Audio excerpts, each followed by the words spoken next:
The only thing necessary for evil to succeed is for good men to do nothing. It's important that people wake up to what is going on. It's time that we read the Constitution. It is error that needs the support of government. Truth can stand alone. That was given to us by Thomas Jefferson.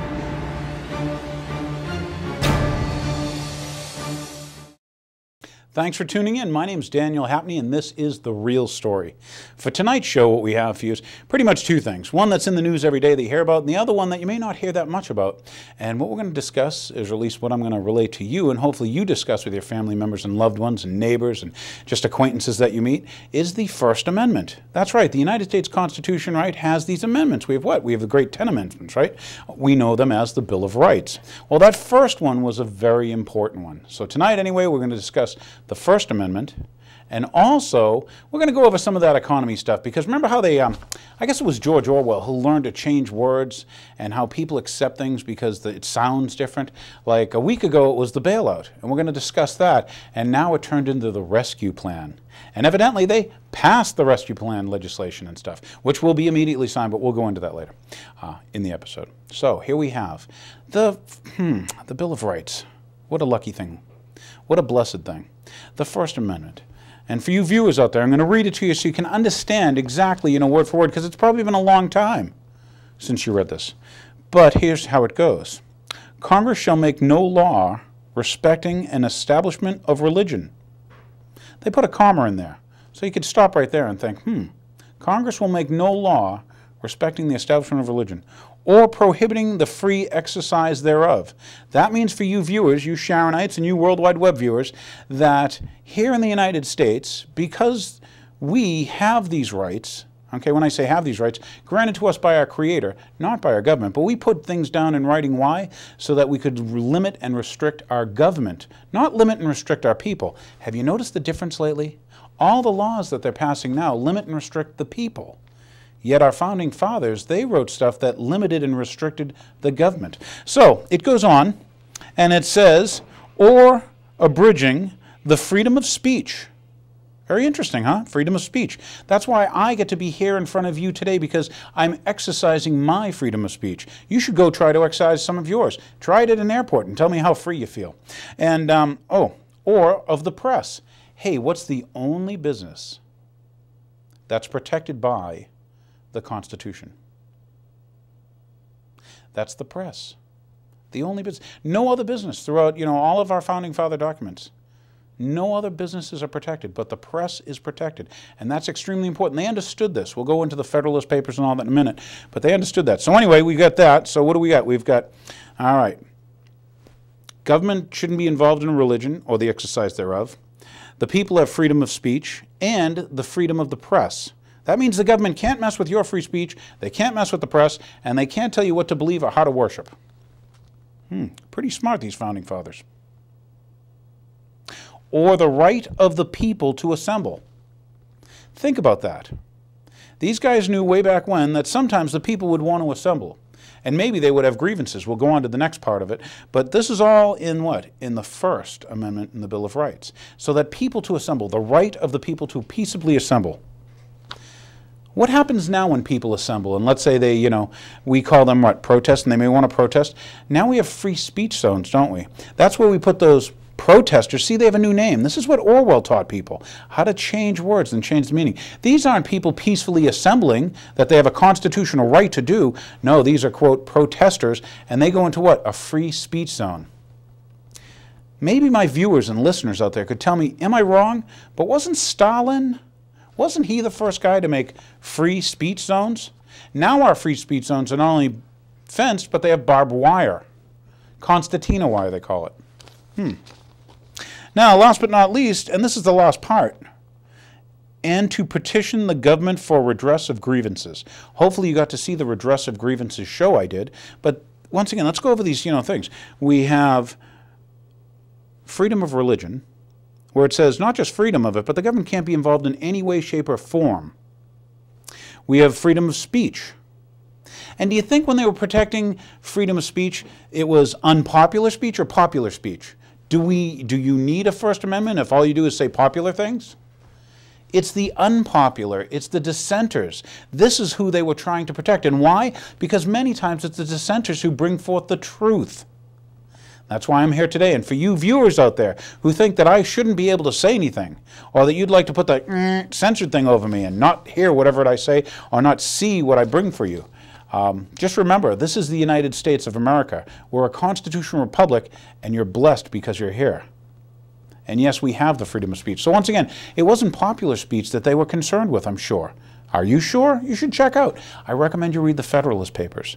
And also, I highly recommend you read the Anti-Federalist Papers. That's the side I'm leaning on. I'm a little more Jeffersonian, you know. That Hamilton thing, you know, central government, federal control, no, no. Me, hey, individuals have freedoms and rights. Yes, yes, yes, yes, yes. Big government? No, no, no. Small government, free people? Yes, yes, yes. So anyway, I'm bringing this to you because, once again, I'm going to read the whole thing through now and think about these little parts. Once again, the rights to assemble, and now we got free speech zones and stuff. Now they're trying to pass hate crime laws and hate speech laws. And why that's important is because if there's already law that says I can't hurt somebody, well, then that's going to be what? Next thing they're going to make, well, that's a hate crime, so it's a greater penalty or something. But when they get into speech and they say, that's hate speech, I heard what you said, that's very hateful. I was hurt by what you said. Okay? Be very careful. When people come to you, you Sharon residents, and they say, we want to pass a hate speech law. That's happened before in history. So, anyway, here we go. Congress shall make no law respecting an establishment of religion or prohibiting the free exercise thereof or abridging the freedom of speech, for you listeners out there, okay, or of the press, I can bring you news, okay, or the right of the people to peacefully assemble. Remember that when you get into your little concentration camp cage, okay, and to petition the government for redress of grievances. So here we have the first of the 10 amendments. These were so important, once again, to add in that when they brought the Constitution forth and stuff, these weren't put in there because they were considered already granted because your creator, okay, who wherever you're from or whoever you want to believe you're from, that those were rights you had anyway. But it's funny, because of some discussion in newspapers of all things, okay, from Virginia all the way to Boston, New York City, Philadelphia, these were the big centers then, okay, the papers were publishing articles which were termed the Federalist Papers. Well, they also published the Anti-Federalist Papers. And this is where they could have discussions, and many times heated discussions and disagreements, and say things that were unpopular. What's important about this, though, is that freedom of speech allows, it's like freedom of thought. I should be able to relay my thoughts to you. You should be able to relay your thoughts to me. I shouldn't try to put a clamp on you or anybody else. And the reason I thought that was interesting is because recently we've had in the news, we've had the Obama Truth Squads. Now, I'm not for McCain and I'm not for Obama because I know they're both funded by Goldman Sachs. That's right, that's where Mr. Paulson's from, right? And where's the money going? Into the pockets of Goldman Sachs. He still owns equity stakes in it, so it's going into his own pocket. Welcome to your Treasury Secretary. But we'll get into that in a sec with the bill. But where I was going with the freedom of speech is, recently in Missouri, let's pick a state, Missouri. You've had elected officials and also government officials, this being police and also district attorneys, who said, we're going to go out, and if we find anybody saying a lie or something not true about Obama, we're going to prosecute them. Because very few of you Sharonites remember when they changed laws and they said, well, you can't say anything about a candidate 6 weeks prior to an election, from 6 weeks prior till the election.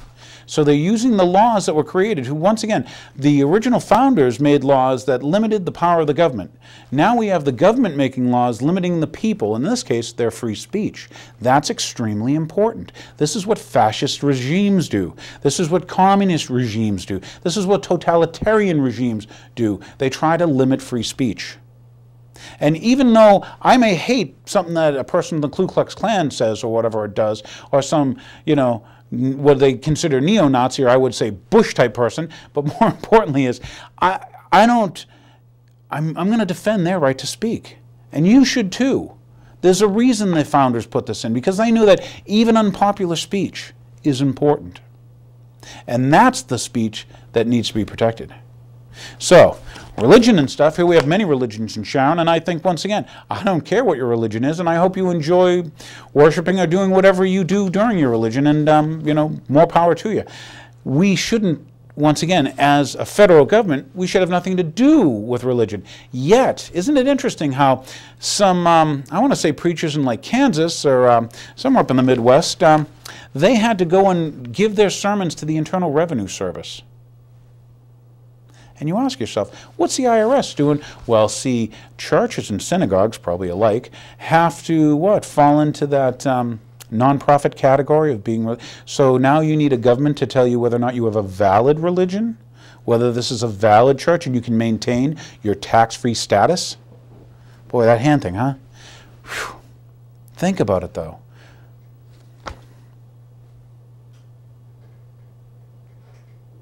Why would the IRS even, I mean, if I read the First Amendment, Congress shall make no law respecting an establishment of religion or prohibiting the free exercise thereof. Well, how did the IRS get involved with these people? And if you think I'm wrong, go type in the IRS in churches, or go type in the IRS in religion and stuff, and oh my gosh, I lose my tax-free status. Come on, is this not getting into religion? So here we've allowed, once again, people to circumvent or to basically take out from us or away from us our rights. And because we're not willing to stand up or sit in this chair and tell other people and motivate them to start understanding that liberty is not free. Freedom is not free. It takes an effort by you, the viewer, to wake up and say, you know what, I'm willing to fight for the First Amendment of the Constitution. Because I have family, I have loved ones, and I want them not only to be heard, but I want them to exercise whatever religion they want. I want them to have the right to redress their government for grievances. So we got truth squads with Obama, that's right, using what? Police to threaten people. We now have laws that once again try to limit and control the people, where before the laws that were created that made this nation the great nation, which it is to this day, okay, that Constitution did what? It limited government. It didn't limit the people. Rather interesting, huh? How they've turned that around on you. Kind of like the words when they went from bailout to this is a rescue plan. So we'll roll with that. Once again, thinking with the free speech thought and the freedom of religion and the freedom of press so that you can see things. And the reason I was concerned with press and mass media, and I call it the mass manipulated media, is because now 6 corporations control 95% of what you see and hear and read. That's the way you wanted it? You just want the opinions of a couple of banksters, in this case, globalist banksters? Kind of a shame. So, since I'm mentioning banksters and I'm already getting negative on the show, we'll go into the bailout thing. All right. Do you remember when you were a kid, or you see on television, you see the people do the shell game? You know, you lift up and you're looking for the thing under the shell. It's under one of those shells, right? So around and around and around the shells go, and you got to keep track of who's, you know, where's my little pea, where's my thing? So I look at this and I say, well, while I'm paying attention to this shell, because that's the 700 billion that I'm told, oh my gosh, you know, they call it a bailout, but you and I both know it's just stealing from the poor and giving it to Wall Street bankers. And we'll go over how and why that thing, yet they're going to blame it on you because of those subprime mortgages, which is nothing compared to the, you know, compared to what they were doing. But here we are paying attention to this shell because we believe it's the one that's got the P under it, 700 billion. But last week, that's right, the week that Congress said no to the bailout or whatever, that week, the Federal Reserve created $930 billion. Did you get me? $930 billion in 1 week. But you didn't hear that on the news, did you? AP reported it, but you didn't hear it, did you? You're watching that 700 billion, aren't you? But they created from nothing, from the ether around us, they created 930 billion. That same time that week, right, while you were paying attention to that 700 billion, the other shells, let's look under there. Hey, we just allocated $1 trillion to the Department of Defense. Well, 930 billion plus $1 trillion. That's a lot, isn't it? That's more than this shell, isn't it? Rather interesting, huh? But you were paying attention to that shell, that bailout shell. More importantly, it's almost like I put a 4th shell out there. And what's under that 4th shell? And this was the key, and this is what you probably missed, and you should have woken up. And that is when we rolled that over, we noticed, hey, in this bill, why is there an amnesty clause? Why would they need an amnesty clause? Well, is it because they're now taking an unelected official, the Treasury Secretary, in this case, the dirtbag from Goldman Sachs, bankster, and He's going to have what kind of power? The power to acquire any bank, sell its assets, even if they're not even in trouble. And why amnesty? So that they can't be taken to court. It can't be heard in any court in this country. Do you believe that? Find out if I lie. Okay? More importantly, this is not even an elected official. Now, before, Congress was the only group of the government who could authorize the spending of money. When I say authorize the spending, they could give money to the FDA, and the FDA could spend it to buy vehicles, whatever they wanted. But Congress was the one who would say, hey, we're going to take this money and we're going to go give it to these groups. Now we don't even have Congress. We don't need him anymore because we have a Treasury Secretary. He can now what? Take in money, acquire banks, and give the banks and the money and the assets to all his buddies. And if you think he's not going to, then you don't know anything about bank consolidation. This is a consolidation of wealth. I hate to bum you out. It's your wealth. And they're going to consolidate you right out of the picture. But look who's survived. Look who's survived this. We have what? We have, remember J.P. Morgan? Years ago, back around the turn of the century, they used to call them the robber barons. You ever hear that term? Look up in your history books, the robber barons. And now all you have is you have the robber barons with a fancier dress. You know, they're going to the prom, they look real pretty. You know, they got a fancier dress on, but they're still the same robber barons. And in this case, globalist bankers. And they're enslaving you. And you got very busy watching those shows thinking, better watch that 700 billion. Meanwhile, we're represented in this area by Barney Frank. What a total loser who went and, you know, a traitor. The guy deserves the rope and the necktie thing, you know? Why? Because I think that's what they do with traitors. When you're a traitor to your country, here's Barney Frank. And what's Barney Frank do? Well, luckily I what? I bailed out the banks. You guys should see, I think we had a President Jackson. And on his tombstone, when you read his tombstone, it says, I killed the bank. Now that guy's a great American. Now Barney Frank said what? I stole money from the little people and I gave it to my buddies on Wall Street. And what's important to know about this Wall Street bailout rescue plan thing is they're selling you that's based on subprime mortgages. All the subprime mortgages put together are only about $140 billion, not 700. And by the way, the real number for the game they're playing on you is in the trillions. It's like 5 trillion plus. Plus you're giving power, okay, that never existed before in our Constitution to this person we're going to call a Treasury Secretary, and you can't even take him to court when he cheats you, and he steals from you, and he robs from you.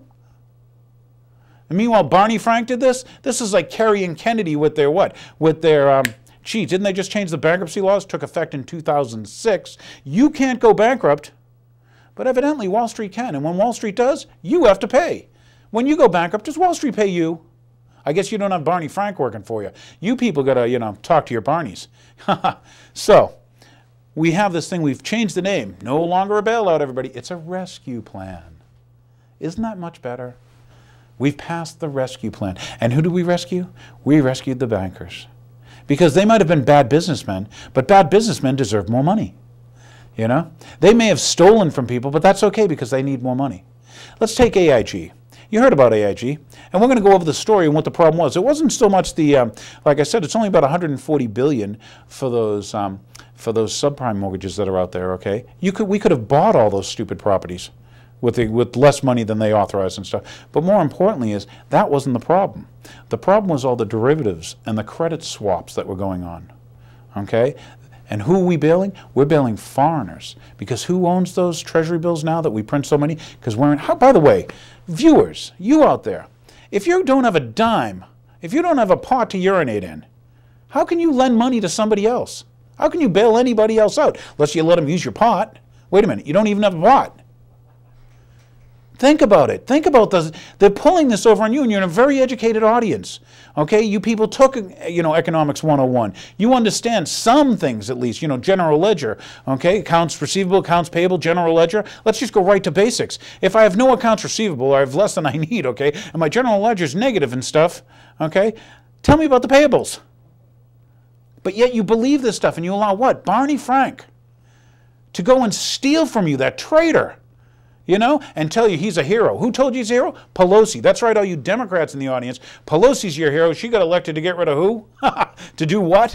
You know, it's comedy because the populace basically, I don't know, maybe there's a soccer game today. And they have to go to the soccer game. They're too busy. Or their television show's on. Could be Judge Judy. We got to go home, got to get there in time. Judge Judy's on, you know. Or it might be the NFL game, or the NBA, ABA, CBA, whatever the thing. Meanwhile, they're stealing from you, they're stealing from your parents, and they're stealing from your children and their children's children. I've got a Thomas Jefferson quote for you also and stuff, just so you learn some stuff. But what you got to understand is, I'm here for you. For all you grandparents, I had a great granny. We called her Nana and stuff. Sharp as a tack. She was a nurse and stuff during the wars. Great gal. And hopefully I wake up you grandparents, because it may take the grandparents waking up their children and saying, I saw this guy on my television, and he told me things were wrong, and he told me we may have criminals in our government, and they may be doing things that they did in Germany in the 30s, and that I should be concerned, maybe even to the point of fright. And I don't want to build fear for the sake of building fear, but I do understand that people move quicker when there's a reason to move. Because when people are comfortable, they tend not to move at all. So what can I tell you this evening? I can tell you that, yes, you're continually lied to by that manipulated mainstream media, my MMM, and that unless you do something, unless you educate your neighbor, unless you prepare yourself. And what would I tell you to prepare for? Here we are. It's 2008. I'm on your television. Hopefully you're watching. And I'm here telling you, get ready for hyperinflation like they had in Germany during the Weimar Republic. Remember, Germany had the most, what? Doctors per capita, most engineers per capita, most, they had an extremely educated populace. And they voted Hitler. When people are hungry, they do just about anything. You're an extremely educated group of people, okay? But maybe you're not keeping your eye on the ball. That's all I can put it off to, okay? But when people get hungry, they do silly things. So I'm telling you viewers out there, that's right, here's my little crash show thing for you. We covered the First Amendment where I said, hey, this First Amendment's important. Matter of fact, they all are. Read them, understand them, and stand up for them next time you're at the airport or wherever you are. But more importantly is, you're being ripped off, you're being lied to, you're being set up for the slaughter, just like they shear the fur off of sheep. You're going down the chute. And many of you are asking for it, thinking that this bailout rescue plan, okay, I hate to tell you, they're lying to you like they lied you into wars. They're lying to you like they lied to you about 9/11. They're lying to you, okay, about remember the secret prisons? They're lying to you. Remember the torture? They're lying to you. Remember wiretapping your phones? They're lying to you, telling you you need your papers? They're lying to you. October 1st started martial law in the States. Why don't you go look up the Army Times? That's right, you're on the web. Army Times. Go look at the article that says the 3rd Armored Division is what? They're going to be patrolling the U.S.? Hello? I wish I was lying. But why don't you go read the Army Times article? Don't believe me. Believe them. What can I do to motivate you? You viewer, you watcher, you listener, do you have enough interest? Do you even care about that, what happens after you leave? What you leave behind, your legacy? Do you want a legacy of tyranny? Because you're doing nothing, and basically, fat, lazy people doing nothing end up with tyranny, huh? So, I want to get you prepared. Okay, here I am. It's 2008. We're right in October of 2008, and I'm saying, get some food. Sounds funny. Get some food. Matter of fact, I recommend, get enough food so that when food gets tight, because throughout history, usually the financial problem comes first, then comes a food problem. And you've probably already heard about food problems, You understand that China stopped exporting rice because they didn't have enough. You understand that India stopped exporting rice because they didn't have enough. You understand because you go shopping what's happened to the price of rice, let alone the price of corn. Remember the ethanol joke? Who brought you that? Gosh, these same liars. Yeah, and they're selling you the global warming thing. Yeah, I hope you're ready for this one world government, because as you sit on your derrieres in Sharon, okay, and you buy that global warming stuff, hey, I'd like someone to come on the show. You out there in the audience, get off your, come down and, let's do a show together, and you can tell me what percentage of the atmosphere that I'm breathing, tell me what percentage of it is carbon dioxide. Because you all worry about carbon dioxide, don't you? Yeah. Why don't you type this into Google, carbon dioxide credits, The bankers have you believing that a life-giving gas is bad. And you bought it because a bunch of scientists who get paid by them. And once again, if you could create all the money from nothing, is there a scientist you couldn't buy? I got to ask you, is there a politician you couldn't buy? Matter of fact, why don't you go look up online, who's behind McCain and Obama money-wise? Where'd the cash come from? How come they get all their, how come they get all their money from Goldman Sachs? Yeah. And is it Goldman Sachs and is it JP Morgan that's getting bailed and they're the ones winning after all this thing? You know, once again, your Kerrys and your Kennedys, because Democrats are for little guys, they sold you the bankruptcy laws and changed them so you can't go bankrupt. But your big financial institutions, they can go bankrupt and they can sucker you into paying for it. Man, I feel like saying you're a sucker. Me, I'm just a pissed off sucker, and I'm just not a happy sucker. I understand what's going on, and I try to tell you, and you probably don't care. You know why? Because once again, maybe it's, you get the big widescreen TV, and you're going to watch a high-def movie tonight, you know? And forget about all this stuff. And not care that, geez, what's happened to the price of everything? Housing, education, health care and stuff. And more people get sick and have cancer, yet you're, you're willing to put poisons in your water, you Sharonites. How come you guys aren't calling the water department right now going, gee, why do we put toxic substances in our drinking water? And why, if that substance has been linked to cancer, if that substance has been linked to, you know, autism and stuff, do we keep on putting it in?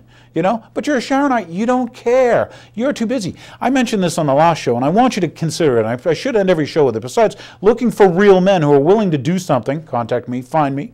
You can see, you can hit me on the MySpace that I put on after the show. Copy that down. But what are you Sharonites? What are you going to say to your children? What are you going to say to your grandchildren? What's your excuse? I'd like you to come on the show. Say it now. You'll feel like a free man later because you won't have to tell them your excuse. We'll have it recorded. And they can play it back. And when they ask you, Dad, how come this was the greatest nation, most productive nation, most prosperous nation, most freest nation? And when it was being eroded away, Dad, why did you do nothing? What did you do? Where were you then?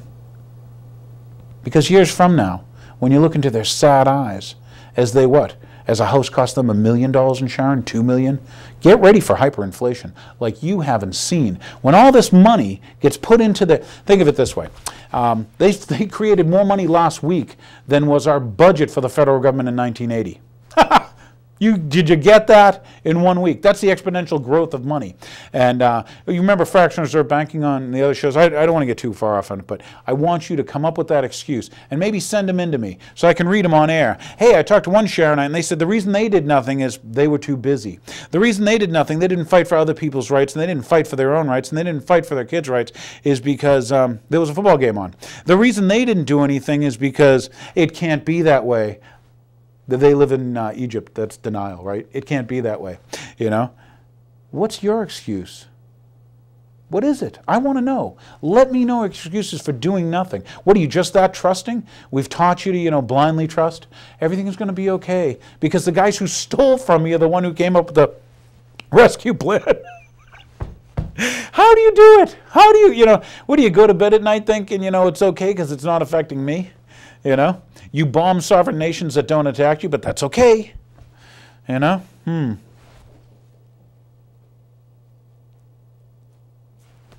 You allow your government to torture people, but that's okay. To wiretap people, but that's okay. Out in California, you know, they just ruled against homeschooling. Well, I guess parents, they don't know what's best for their children. The government does. Okay? Have you guys had enough of this big government game? Do you ever talk to your elders, I mean the really old people, and say, what was life like? What was life like when we had freedom? When people liked policemen? When they went around and said, hey, let me buy you a cup of coffee, let me give you a piece of pie, instead of nowadays, you know, everybody freaks out when they see a policeman and stuff. I don't know. I try to help you. I do. I come here and I try to wake you up and say things are changing and you should be aware of it.